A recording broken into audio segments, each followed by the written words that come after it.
Hello, Shiny Universe! Magandang araw! Alam niyo saan tayo papunta? Papunta tayo sa bilihan ng bigas at itlog. Dito lang malapit sa amin sa Pasig City. Kaya sit back and relax. Medyo maalog ang daan. Kapit ka lang at samahan mo ako until the end of the video. Actually, may nagtitinda naman sa amin. Pero, ewan ko ba, napakamahal ng tinda nila. Yung kung ano yung price ng pandemic, ganun pa rin hanggang ngayon. Medyo malapit lang yung bilihan, pero nag-tricycle na ako kasi sobrang init. At para di na ako mag-abang mamaya pagkatapos bumili. Yan lang sa kurbahan. Ay, sa kabila pa, sa isang kurbahan pala. Lampas na. Ano? Ay, hindi, dito lang sa along. Lampas ng loto lang.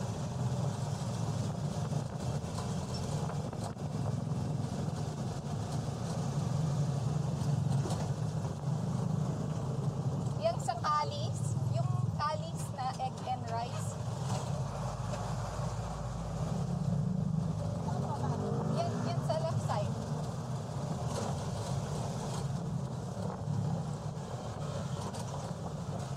Yan sa may hagdan.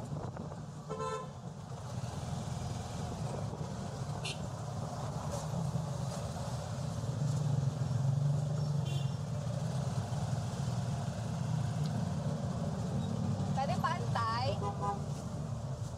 Ate, paantay. Paantay, okay lang. Paantay. Sige po, okay lang.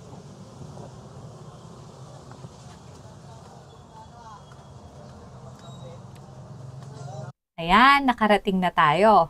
I-mute ko muna ha, dahil may pa-concert yung shop eh. Malakas yung music nila sa background. Tingnan natin ang kanilang tinda ngayon. Ang pinakamura sa per kilo ay sinandomeng na tig 39 pesos. Tapos, yung buko pandan naman nila ay 42 pesos per kilo. Ito yung mga parang tingi-tingi na prices per kilo. Pero, mas mura kung tig isang sako. Yung isang sako na 25 kilograms. Tsaka hindi lahat ng variety na meron sila ay available sa per kilo sale. Ito yung mga prices nila sa 25 kilogram sack. Pinakamura ay Island Premium. Ito ay 835 pesos.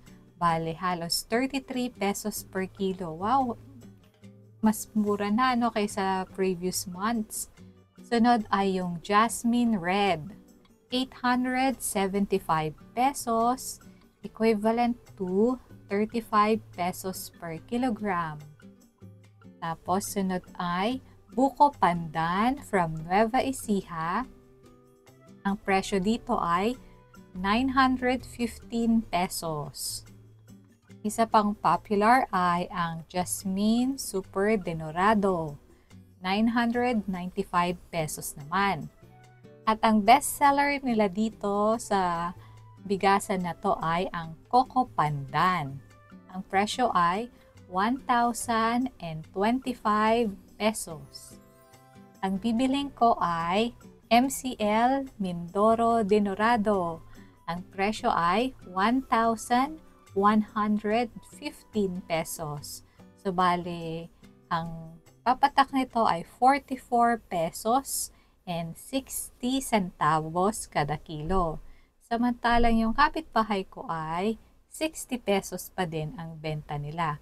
Alam ko, syempre mahirap naman magbuhat, pero ground floor lang ako. Usually binapabalang nila sa harap ko. At madalas, kung hindi nila makalimutan, ay late, sobrang late. Like, mag-order ako ng 8 a.m. para sa 10 a.m. delivery. Tapos sihirit sila, ay, pwede sa 5 p.m. na lang na delivery. Di syempre, oo ka naman. Tapos, pagdating ng 5 p.m., di mo alam kung darating ba o hindi. And madalas, 8 to 9, 8 to 9 p.m. na siya darating. So, kung, kunwari, saktuhan ka lang bumili ng rice na umorder, possible na wala kang dinner. Anyways, ayun lang. yung aking kwento sa nagtitinda sa amin. Back tayo sa presyo. Ang pinakamahal nila ay Sakura Japanese Rice na tig 1,445 ang isang sako. Ang katumbas niyan ay 57.80 kada kilo. Mura pa rin siya no kaysa kung sa grocery. Sa grocery yung dinorado nila na Farm Boy nasa 765 yung last na check ko, 10 kilo. So bali nasa 76 per kilo. Diba? So, makakatipid ka talaga kung sa may bigasan ka bibili. Kaya kung may bigasan kayo na malapit sa kung saan kayo nakatira, i-check nyo yon kasi mas madalas, mas mura siya kaysa sa kung sa supermarket or sa grocery. Bibili din tayo ng itlog. Isang tray yung bibilin ko para 30 pieces na. Ito naman yung prices nila. Yung small nila, white egg lahat ito, 210 pesos. Yung medium naman, 217. Yung large, 222. Yung extra large, 234. May mga kapitbahay din ako nagtitinda niyan. Ang bibiling ko ay yung large, 222. Sa kapitbahay ko naman, ang large nila ay 270. So, halos 50, 48 pesos ang difference, no? Tapos, yung extra large nila ay 395. Grabe, no?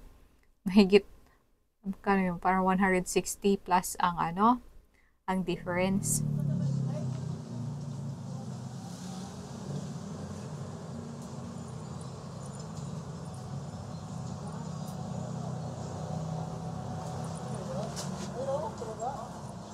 Ay, ito.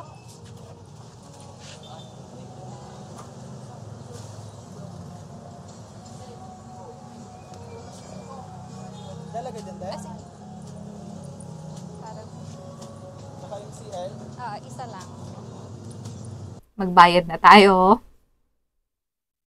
Ito, ang total na babayaran natin ay 1,337 pesos. Tapos, nag-arkila ako ng tricycle. Ang babayaran ko sa kanya ay 100 pesos. So, matotal, mas mura ito pa rin, kahit nag-tricycle ako, mas mura pa rin ng 333 pesos kumpara sa kung bumili ako sa aking mga kapitbahay ng itlog at saka bigas. Gusto ko naman silang i-support pero mahal masyado yung presyo nila. Sorry mga kapitbahay.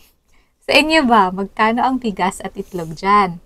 Mas mura ba o mas mahal? At saang lugar ka pala nanonood ngayon? Nasa Pinas ka ba o abroad? Shoutout na din sa mga viewers natin sa Amerika, sa Thailand, sa Indonesia, sa Canada, sa UAE, at syempre dito sa Pinas.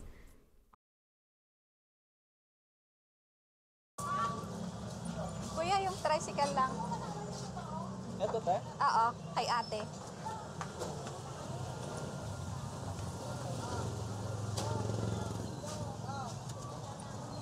Salamat. Yeah.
O, ayan. Uwi na tayo. Magsasaing pa ako pag-uwi. Wala pa akong lunch. Kaya, hanggang dito na lang muna. Salamat ulit sa pagsama at panonood. At syempre, pa-like at share ulit. Tsaka kung hindi ka pa subscriber, mag-subscribe ka na din ha. Salamat ulit. Bye-bye at ingat lagi.